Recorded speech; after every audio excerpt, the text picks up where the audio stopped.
आमचे प्रतिनिधी सागर आव्हाड सुद्धा थेट राजभवनाबाहेरून आहे। आपण त्यांच्याकडे जाऊयात। सागर, मुख्यमंत्र्यांचा ताफा वर्षा निवासस्थानावरून आता निघालेला आहे आणि अगदी 2 ते 3 मिनिटांमध्ये ते राजभवनात दाखल होतील। काय घडामोडी सध्या राजभवनामध्ये घडणार आहेत, कारण दोन्ही उपमुख्यमंत्र्यांसोबत मुख्यमंत्री सुद्धा राजीनामा देणार आहेत। नक्कीच दोन उपमुख्यमंत्री जे आहेत ते राज्यपालांना भेटण्यासाठी गेलेले आहेत आणि आज सरकारचा कार्यकाळ जो आहे तो संपतोय। त्यापूर्वी मुख्यमंत्री असतील, उपमुख्यमंत्री असतील यांना राजीनामा देणं अपेक्षित आणि हे राजीनामा दिला जाईल। आता जर आपण बघितलं तर काही वेळामध्ये मुख्यमंत्री एकनाथ शिंदे राजभवनमध्ये दाखल होत आहेत। उपमुख्यमंत्री अजित पवार असतील, त्याचबरोबर उपमुख्यमंत्री देवेंद्र फडणवीस असतील, हे त्यांच्या स्टाफसह राजभवनामध्ये काही वेळापूर्वी दाखल झालेले आहेत आणि एकनाथ शिंदे दाखल झाल्यानंतर ही तीनही नेते जे आहेत ते राजीनामा देतील आणि सरकार स्थापनेचा दावा करतील। आपण जर पाहिलं तर महाराष्ट्राचा नवा मुख्यमंत्री कोण असा प्रश्न संपूर्ण महाराष्ट्राला पडलेला आहे। गेल्या 2 दिवसापासून ही चर्चा सुरू आहे। मुख्यमंत्रीपद कुणाला मिळावं अशी अपेक्षा सर्व तीनही पक्षातील प्रमुख नेत्यांना आहे, कार्यकर्त्यांना आहे आणि अनेक ठिकाणी मुंबईमध्ये, महाराष्ट्रभर प्रत्येक कार्यकर्त्याला वाटते की माझा पक्षाचा नेता हा मुख्यमंत्री झाला पाहिजे आणि त्याच पद्धतीची बॅनरबाजी संपूर्ण महाराष्ट्रभर पाहायला मिळते।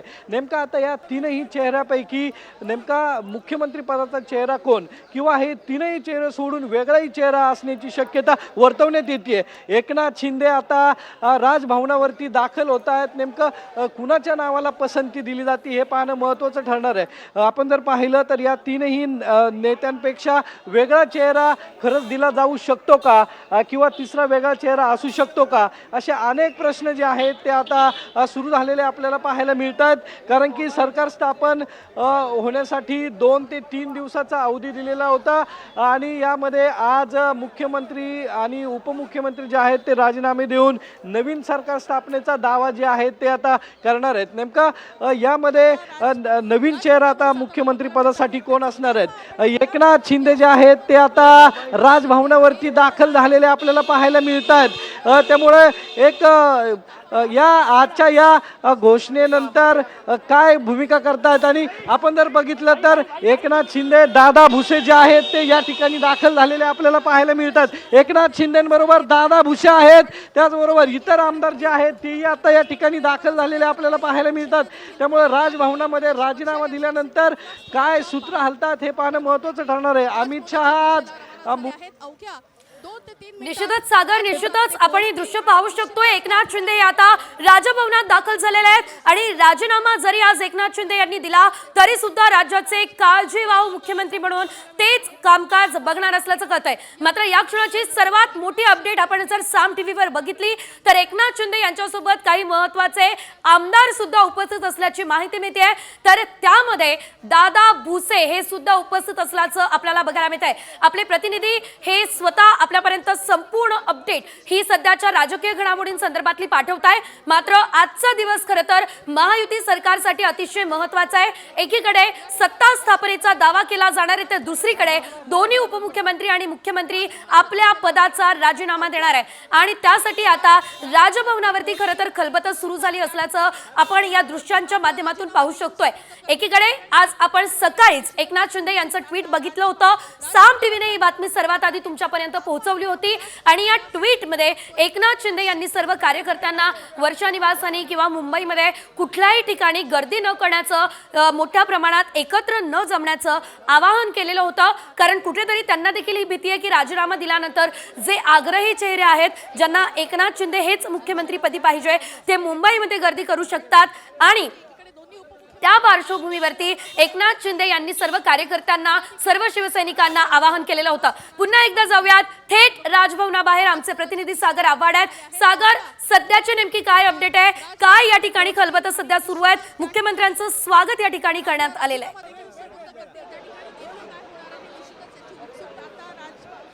नक्की आपण जर बघितलं तर राजभवनावरती मुख्यमंत्री एकनाथ शिंदे दाखल झालेले आहेत. ते आपल्या पदाचा राजीनामा देतील. त्यांच्याबरोबर उपमुख्यमंत्री अजित पवार, देवेंद्र फडणवीस हेही उपस्थित आहेत. काही वेळामध्ये राजभवनामध्ये राज्यपाल जे आहेत ते दाखल होतील आणि हा राजीनामा स्वीकारतील. त्यानंतर सत्ता स्थापनेचा दावा जो आहे तो या दोन्ही नेत्यांना किंवा तीनही पार्टींना सत्ता स्थापनेसाठी ते निमंत्रण देतील आणि त्यानंतर महाराष्ट्राच्या मुख्यमंत्र्याचं नाव घोषित झाल्यानंतर फायनल होईल की मुख्यमंत्री आणि इतर मंत्री जे आहेत ते शपथविधी घेतील. अजून कुठलाही फॉर्म्युला जो आहे तो या तीनही नेत्यांमध्ये ठरला नसल्याची माहिती जी आहे ती समोर येते. मात्र सत्ता स्थापनेनंतर तोपर्यंत काळजीवाहू म्हणून मुख्यमंत्री म्हणून एकनाथ शिंदे हे काम पाहतील. मात्र सरकार स्थापनेला किती दिवस लागतील, शपथविधी होईल कधी होईल हे आत्ता सांगता येणं कठीण आहे. कारण की मुख्यमंत्री पदासाठी अजूनही कुठल्या नावाची चर्चा जी आहे ती झालेली नाहीये. नेमकं मुख्यमंत्रीपद कुठल्या पक्षाला मिळतं हे पाहणं महत्त्वाचं ठरणार आहे. भाजपचे आमदार जास्त आलेले आहेत, त्यामुळं भाजपने मुख्यमंत्री पदासाठी दावा केलेला आहे. तर एकनाथ शिंदेमुळे भाजपला मदत झाली आणि राष्ट्रवादीला मदत झाली, त्यामुळे मुख्यमंत्री हा एकनाथ शिंदे हेच असावेत अशी मागणी केली जाते. अजित पवारांना मुख्यमंत्री पदाची संधी द्यावी असं राष्ट्रवादीच्या नेत्यांचं म्हणणं आहे. मात्र या तिघांमध्ये आता एक साम्यता पाहायला मिळत नाही. जेव्हा एक वाक्यता येईल आणि मुख्यमंत्री पदासाठी एक चेहरा किंवा एक नाव जाहीर होईल त्यानंतर हा सर्व जो आता सुरू झालेला गोंधळ जो आहे तो संपेल आणि नवीन मुख्यमंत्री जो आहे पुढील 2 ते 3 दिवसामध्ये मिळण्याची शक्यता वर्तवण्यात येते. आतमध्ये आता दोन्ही उपमुख्यमंत्री आणि मुख्यमंत्र्यांकडून राजीनामा दिला जात आहे आणि राज्यपाल तो स्वीकारतात. त्यामुळे आता पुढील घडामोडी ज्या आहेत या बाहेर आल्यानंतर काय झालेलं आहे हे या सर्व तीनही नेत्यांकडून निश्चितच सागर, खरं तर आज राजीनामा दिला जाणार हे तर निश्चित आहे. मात्र आजच मुख्यमंत्री पदासाठी नेमके पुढचे दावेदार कोण असणार आहे, कोण राज्याच्या मुख्यमंत्री पदाच्या खुर्चीवर विराजमान होऊ शकतं या संदर्भात सुद्धा आज घोषणा होण्याची शक्यता आहे का?